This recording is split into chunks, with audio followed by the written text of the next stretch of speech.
நாங்கள் வந்திருக்கிற நோக்கம் என்னவென்றால், நாங்கள் பெற்றுக்கொண்ட சந்தோஷத்தையும் சமாதானத்தையும் நித்திய மோட்சானந்தத்தையும் பெற்றுக்கொள்ள வேண்டும் என்கிற நோக்கத்தோடு இந்த வேளையிலே இந்த மத்தியிலே நாங்கள் வந்திருக்கிறோம்.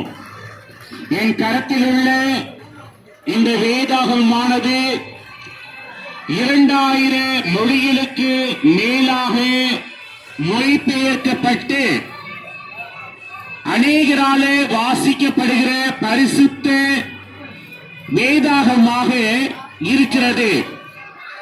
இந்த பரிசுத்த வேதாகமத்திலிருந்து ஒரு வார்த்தையை நான் வாசிக்கிறேன். நீங்கள் தயவு கூர்ந்து கவனிக்கும்படியாக அன்போடு கேட்டுக்கொள்கிறேன். இயேசுவானவர் கூறுகிறார், யோவான் சுவிசேஷம் 8ஆம் அதிகாரம் 12வது வசனம். இயேசு ஜனங்களை நோக்கி, நான் உலகத்திற்கு ஒளியாயிருக்கிறேன்.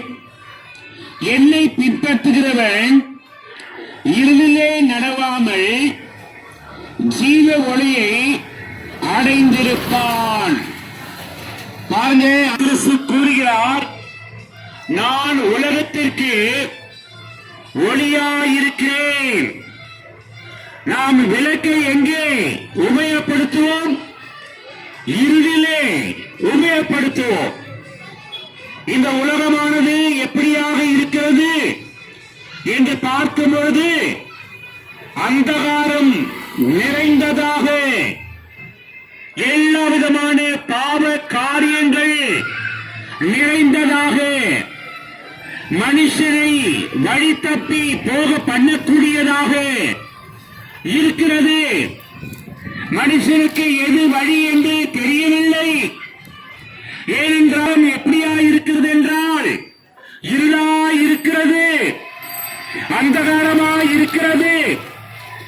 இந்த அந்தகாரமான உலகத்திலே நாம் வாழ்வதற்கு ஒரே வழி இயேசு கிறிஸ்து மாத்திரம்தான். இயேசு கிறிஸ்து சொல்லுகிறார், நான் ஒளியாயிருக்கிறேன். பாரதி இயேசுவானவர் அவர் ஒளியாய் இருக்கிறதினாலே அவர் இந்த உலகத்திலே நமக்காக வந்து நம்முடைய ஜீவியத்திலே எப்படிப்பட்ட பாவ இருளிலே இருந்தாலும் விடுதலை கொடுக்கத்தக்கதாக அதிகாரம் இருக்கிறது.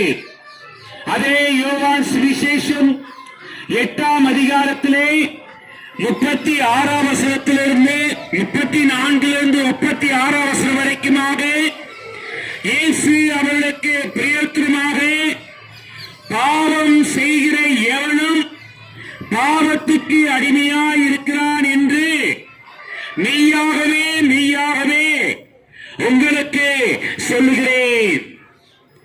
அடிமையானவன் என்றைக்கும் வீட்டிலே நிலைக்கிறான், குமாரன் என்றைக்கும் நிலைத்திருக்கிறார். ஆகையால் குமாரன் உங்களை விடுதலையாக்கினால் மெய்யாகவே விடுதலையாவீர்கள்.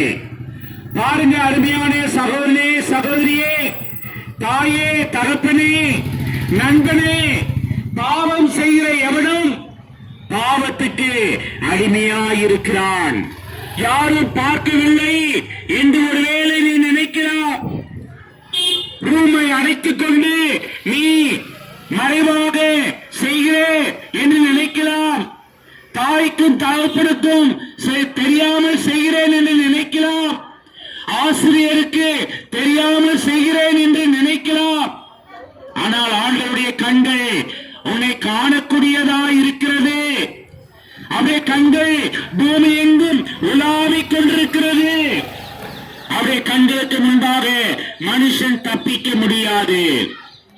ஆகையினால்தான் தேவன் உனக்காக இந்த உலகத்திலே மனுஷனாக பிறந்தார். பிறந்து 33 ஆண்டுகள் அவர் வாழ்ந்தார். தன் வாழ்ந்த நாட்களிலே பரிசுத்த வாழ்க்கை வாழ்ந்து காண்பித்தார். நம்மை போலவே அவருக்கு பசிக்கும், நம்மை போலவே அவர் சந்தோஷப்படுவார், நம்மை போலவே அவர் துக்கத்திலே அழுதிருக்கிறார். நம்முடைய உள்ளத்தின் காரியங்கள் எல்லாம் அவருக்கு தெரியும். இயேசுவானவர் நம்முடைய பாவங்களுக்காக, வேத வார்த்தை நிறைவேறத்தக்கதாக, நம்முடைய மீறுதல் நிமித்தம் அவர் காயப்பட்டு, நம்முடைய அக்கள் நிமித்தம் அவர் நொறுக்கப்பட்டார். நமக்கு சமாதானத்தை உண்டு பண்ணும் ஆக்கினை அவர்களே வந்தது. அவருடைய தழும்புகளால் நாம் குணமாகிறோம் என்கிற வார்த்தை நிறைவேறத்தக்கதாக ஆண்டவராகிய இயேசு கிறிஸ்து இந்த உலகத்திலே அவர் வாழ்ந்தார். அநேக அற்புத அடையாளங்களை அவர் செய்தார். அதன் மூலமாக மனுஷனுடைய பாவம் மன்னிக்க முடியுமா? முடியாது. ரத்தம் சிந்துதல் இல்லாமல் பாவ மன்னிப்பு இல்லை. ஆகினாலே இயேசுவானவர் குற்றமற்ற அவர் நம்முடைய பாவங்களுக்காக சிலுவையிலே மரித்தார். அவருடைய கைகளில் ஆணி அடிக்கப்பட்டது, அவருடைய கால்களில் ஆணி அடிக்கப்பட்டது, அவருடைய தலையிலே முட்கிகள் சுட்டப்பட்டது, அவருடைய சரீரம் சாட்டையால் அடிக்கப்பட்டது. உனக்காக எனக்காக எல்லா பாடுகளையும் அவர் ஏற்றுக்கொண்டு சிலுவையிலே அவர் மரித்தார். மரித்தவர் அடக்கம் பண்ணப்பட்டார். 3ஆம் நாளிலே அவர் உயிரோடு எழுந்தார்.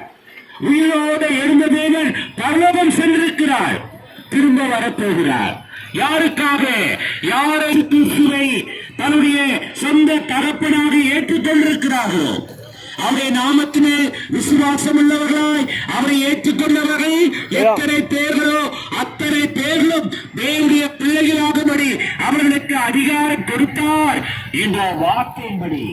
அருமையான சகோதரி சகோதரியே, நீ எங்கிருந்தாலும் ஒரு நிமிஷம் ஆண்டவராகிய இயேசுவை நான் விசுவாசிக்கிறேன், என் உள்ளத்திலே வாரும், என்னுடைய பிள்ளையாய் மாற்றிக்கொள்ளும் என்று ஒரு வார்த்தை சொல்லும் போதும் இயேசு கிறிஸ்துவின் ரத்தம் சகல பாவங்களை நீக்கி நம்மை சுத்திகரிக்கும்.